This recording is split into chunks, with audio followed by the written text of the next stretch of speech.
Hello friends, स्वागत है आपका आपके अपने channel online study with DK में। जैसा कि आप सभी को पता है कि हमारे यूपी टेट के एग्जाम कल से स्टार्ट हो चुके हैं और आज है 3 तारीख और ये है हमारा सेकंड शिफ्ट का फर्स्ट पेपर, यानी पहली से 5वीं तक का जो पेपर है और उसकी भाषा सेकंड हमारी संस्कृत है, उसका एनालिसिस यहाँ पर करेंगे। तो वीडियो को पूरा देखना है, स्किप नहीं करना और अंत तक आपको बने रहना है। यहाँ पर सभी अपना पेपर सामने लेकर बैठिएगा और देखिएगा कि कितने मार्क्स आपके सही है। चलिए स्टार्ट करते हैं आज का हमारा पहला प्रश्न। तो आज जो प्रश्न पूछे गए थे वहाँ स्टार्ट करते हैं हम। आज का हमारा पहला प्रश्न है, क्र धातु का लट लकार प्रथम पुरुष एक वचन रूप कौन सा है? करोति, करिष्यति, अकरोति या फिर कुरु। तो राइट आंसर हो जाएगा हमारा करिष्यति, है ना। लट लकार प्रथम पुरुष एक वचन का रूप होगा हमारा करिष्यति। इसके कैसे रूप चलते हैं? इष्यति, इष्यतः, इष्यन्ति, है ना। चलिए, तो यहाँ पे एक वचन आपसे पूछा गया था। अगला प्रश्न जो आपसे पूछा गया था, राजमार्ग शब्द का पंचमी विभक्ति एक वचन का रूप क्या होगा? राजमार्गम, राजमार्गे, राजमार्गात या फिर राजमार्गेण। तो राइट आंसर हो जाएगा हमारा ऑप्शन नंबर सी, राजमार्गात, है ना। राजमार्ग शब्द का पंचमी विभक्ति एक वचन का रूप होगा हमारा राजमार्गात। अगला प्रश्न जो आपसे पूछा गया था, प्रागच्छति में उपसर्ग कौन सा है? तो प्रागच्छति में यहाँ पर उपसर्ग क्या है आपका? प्रति, इच या फिर गम। तो इसमें उपसर्ग हो जाएगा हमारा प्रा, यानी ऑप्शन नंबर पहला हमारा राइट आंसर होगा। अगला जो प्रश्न आपसे पूछा गया था, गायक शब्द का प्रथमा विभक्ति एक वचन रूप चुनिए। तो गायक शब्द का प्रथमा विभक्ति एक वचन रूप हो जाएगा हमारा गायक, है ना। ऑप्शन नंबर बी हमारा राइट आंसर होगा। अगला प्रश्न है, अगला प्रश्न जो आपसे पूछा गया था, नगरम शब्द का पर्यायवाची शब्द कौन सा है? पूरम, उद्यानम, पुस्तकम या फिर नीडम। तो राइट आंसर हो जाएगा हमारा ऑप्शन नंबर ए, जो नगरम शब्द का पर्यायवाची शब्द होगा वहाँ पूरम होगा, है ना। अगला जो प्रश्न आपसे पूछा गया था, दुग्धम पिबंती वाक्य में क्रियापद कौन सा है? दुग्धम, पिबती, पिबाम या फिर पिबंती। यहाँ पर क्रियापद आपको बताना है। तो यहाँ पर राइट आंसर हो जाएगा हमारा ऑप्शन नंबर डी, पिबंती, है ना। चलिए, अगला जो प्रश्न आपसे पूछा गया था, निम्नलिखित में से ऊष्म वर्ण कौन सा है? वा, ला, सा या ना, यानी जिसके बोलने से ऊष्मा निकलती हो ना। तो राइट आंसर हो जाएगा हमारा ऑप्शन नंबर सी, है ना। चलिए, अगला जो प्रश्न आपसे पूछा गया था, शिक्षिका छात्राभ्या निर्देशम यच्छति वाक्य में छात्राभ्या किस कारक का उदाहरण है? कर्णम कारक का, कर्म कारक का, कर्त कारक का या फिर संप्रदान कारक का। तो यहाँ पर राइट आंसर हो जाएगा हमारा ऑप्शन नंबर डी, यहाँ संप्रदान कारक का उदाहरण है। अगला जो प्रश्न आपसे पूछा गया था, अगला प्रश्न है हमारा, युष्मद् शब्द का चतुर्थी एकवचन वैकल्पिक रूप कौन सा है? यहाँ पर युष्मद् शब्द का चतुर्थी विभक्ति और एक वचन में वैकल्पिक रूप आपको बताना था। तो यहाँ पर राइट आंसर हो जाएगा हमारा ऑप्शन नंबर ए, वैकल्पिक जो रूप होगा इसका चतुर्थी एक वचन में तुभ्यम या फिर ते यहाँ पर बनेगा, है ना। अगला जो प्रश्न आपसे पूछा गया था, फलकम शब्द का लिंग क्या है? पुल्लिंग, स्त्रीलिंग, नपुंसकलिंग या फिर प्रथमा। यहाँ पर फल शब्द का लिंग आपको बताना था। तो राइट आंसर हो जाएगा हमारा ऑप्शन नंबर सी, नपुंसकलिंगम, है ना। अगला जो प्रश्न आपसे पूछा गया था, अहम शब्द का बहुवचन प्रथमा रूप कौन सा है? यहाँ पर अहम शब्द का प्रथम और बहुवचन और प्रथमा रूप आपको बताना था, वयम, यूयम, एते या फिर ते।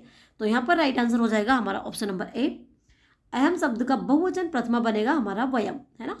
अगला जो प्रश्न आपसे पूछा गया था, प्रलिखित शब्द में कौन सा उपसर्ग है? देखिए, उपसर्ग से 2 प्रश्न यहाँ पर पूछ लिए गए हैं। तो प्रलिखित में कौन सा उपसर्ग है यहाँ पर? तो प्रलिखित में भी हमारा प्र उपसर्ग है ना, प्र उपसर्ग इसमें होगा। ऑप्शन नंबर ए हमारा राइट आंसर होगा। अगला जो प्रश्न है आपका, वनम शब्द का पंचमी विभक्ति एक वचन रूप क्या होगा? यहाँ पर वनम शब्द का पंचमी विभक्ति एक वचन में आपको रूप बताना था। तो राइट आंसर हो जाएगा हमारा ऑप्शन नंबर ए, यहाँ पर वनम का पंचमी विभक्ति एक वचन वनाद बनेगा, है ना। अगला जो प्रश्न है, अगला जो प्रश्न आपसे पूछा गया था, कृषकः अन्नम खादति वाक्य में अन्नम किस कारक का उदाहरण है? यहाँ पर अन्नम किस कारक का उदाहरण है यहाँ आपको बताना था। तो यहाँ पर राइट आंसर हो जाएगा हमारा ऑप्शन नंबर ए, यहाँ कर्म कारक का उदाहरण है ना। अगला जो प्रश्न आपसे पूछा गया था, देवी शब्द का लिंग क्या है? यहाँ पर देवी शब्द का लिंग आपको बताना था। तो यहाँ पर राइट आंसर हो जाएगा हमारा ऑप्शन नंबर सी, स्त्रीलिंगम, है ना। सरल से प्रश्न पूछे गए थे आपसे। अगर आपने थोड़े बहुत भी हमारे वीडियो अगर आपने देखे होंगे रेगुलर वीडियो, तो आपको पता चल रहा होगा कि बिल्कुल नॉर्मल से क्वेश्चन यहाँ पर आपसे पूछे गए हैं ना। चलिए, अगला प्रश्न है अगला प्रश्न आपसे पूछा गया था, सैनिक शब्द का बहुवचन रूप कौन सा है? यहाँ पर सैनिक शब्द का बहुवचन रूप आपको बताना था। तो सैनिक शब्द का बहुवचन रूप क्या होगा हमारा? सैनिका, है ना। ऑप्शन नंबर सी हमारा राइट आंसर हो जाएगा।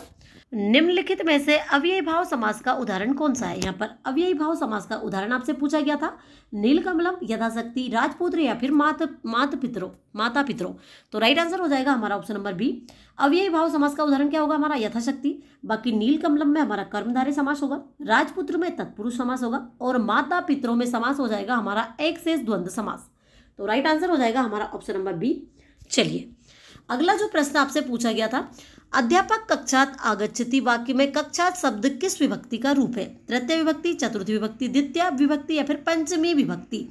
तो यहाँ पर राइट आंसर हो जाएगा हमारा ऑप्शन नंबर डी, यहाँ पंचमी विभक्ति का रूप है। अगला जो प्रश्न आपसे पूछा गया था, दीर्घः पंथा का समस्त पद क्या होगा? यहाँ पर दीर्घः पंथा का आपको समस्त पद बताना था। तो राइट आंसर हो जाएगा हमारा ऑप्शन नंबर डी, दीर्घ पंथा, है ना। चलिए अगला प्रश्न जो आपसे पूछा गया था, यंत्र काराभ्याम यंत्रे रच्यते वाक्य में कौन सा वाच्य प्रयुक्त है? यहाँ पर वाच्य आपको बताना था। तो कर्मवाच्य, लोटवाच्य, कर्तवाच्य या फिर भाववाच्य, इसमें कौन सा वाच्य था? तो यहाँ पर राइट आंसर हो जाएगा हमारा ऑप्शन नंबर ए, इसमें हमारा कर्मवाच्य है ना। अगला जो प्रश्न आपसे पूछा गया था, क्रा धातु से कृत प्रत्यांत रूप कौन सा है? यहाँ पर क्रा धातु से कृत प्रत्यांत रूप आपको बताना था। तो क्रा धातु से कृत प्रत्यांत रूप क्या है हमारा? ऑप्शन नंबर ए हमारा राइट आंसर होगा, कृतः, है ना। अगला जो प्रश्न आपसे पूछा गया था, महेशा का उचित संधि विच्छेद कौन सा है? यहाँ पर महेश का आपसे संधि विच्छेद पूछा गया था। तो महेश का संधि विच्छेद क्या होगा हमारा? महाधन ईश, है ना। ऑप्शन नंबर बी हमारा राइट आंसर हो जाएगा। चलिए अगला जो प्रश्न आपसे पूछा गया था, अगला जो प्रश्न है हमारा प्रश्न संख्या 83 से 85 तक के जो गद्यांश प्रश्न है ना, यहाँ पर गद्यांश आपको दे रखा है, इसमें से आपको आंसर देने हैं। तो अगला प्रश्न है हमारा, पुस्तकालय किम पालनम आवश्यकम, है ना। तो पुस्तकालय किम पालनम आवश्यकम, तो पुस्तकालय मौनम पालनम आवश्यकम, है ना। अगला प्रश्न है, अगला प्रश्न जो आपसे पूछा गया था गद्यांश से, छात्रः पुस्तकालय कानि पठन्ति, पुष्पाणि, फलानि, पत्राणि या फिर पुस्तकानि। छात्र पुस्तकालय में क्या पढ़ते हैं? तो वहाँ पर क्या पढ़ते हैं? वहाँ पुस्तकानि, है ना। ऑप्शन नंबर डी हमारा राइट आंसर होगा। चलिए अगला प्रश्न जो आपसे पूछा गया था, पुस्तकालय कस्य भंडार अस्ति, पुस्तकालय में किसका भंडार होता है? क्रीड़ाया, अन्नस्य, ज्ञानस्य या फिर जलस्य। तो वहाँ पर पुस्तकालय हमारा ज्ञान का भंडार होता है ना। ऑप्शन नंबर सी हमारा राइट आंसर होगा। चलिए अगला जो प्रश्न आपसे पूछा गया था, तत् प्लस जना का सही संधि रूप चुनिए। यहाँ पर तत् प्लस जन को मिलाकर कौन सा संधि रूप बनेगा? तत्क्षण, तज्जन, तज्जन या फिर तद्जन। तो यहाँ पर राइट आंसर हो जाएगा हमारा option number B, option number B हमारा राइट आंसर होगा। तत् प्लस जन को मिलाकर क्या बनेगा हमारा? तज्जन यहाँ पर बनेगा।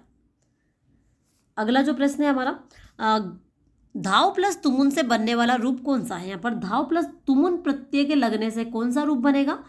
तो राइट आंसर हो जाएगा हमारा ऑप्शन नंबर सी, धावी तुम, है ना। धावी तुम यहाँ पर बनेगा। अगला जो प्रश्न आपसे पूछा गया था, गुरु शिष्यम बोध्यति किस वाच्य का उदाहरण है? कर्मवाच्य का, कर्तवाच्य का, भाववाच्य का या फिर अव्ययी भाव का। तो यहाँ पर राइट आंसर हो जाएगा हमारा ऑप्शन नंबर बी, यहाँ कर्तवाच्य का उदाहरण है। अगला प्रश्न है हमारा, मुख और नासिका दोनों से उच्चारित स्वर क्या कहलाते हैं? संध्यक्षरा, दीर्घ स्वरा, उष्मवर्णा या फिर अनुनासिक स्वरा। तो राइट आंसर हो जाएगा हमारा ऑप्शन नंबर डी, मुख और नासिका दोनों से उच्चारित स्वर अनुनासिक स्वर कहलाते हैं। अगला और लास्ट प्रश्न आपसे पूछा गया था, हरि प्लस एव का सही संधि रूप कौन सा है? हरि एव, हरिरेव, हरिरेव या फिर हरिरेवा। तो राइट आंसर हो जाएगा हमारा ऑप्शन नंबर सी, हरि प्लस एव का सही संधि रूप होगा हरिरेव, है ना। तो ये थे हमारे आज के सेकंड शिफ्ट के सेकंड भाषा के 30 प्रश्न जो यहीं पर खत्म होते हैं। वीडियो अच्छी लगी हो तो वीडियो को लाइक, चैनल को सब्सक्राइब जरूर कीजिएगा। और जिन बच्चों के अभी पेपर नहीं हुए हैं उनसे हमारा अनुरोध है कि आप ग्रामर अच्छे से पढ़कर जाइएगा, आपका पेपर अच्छा जाएगा, है ना। तो मिलते हैं आपसे अगली वीडियो में, तब तक के लिए धन्यवाद।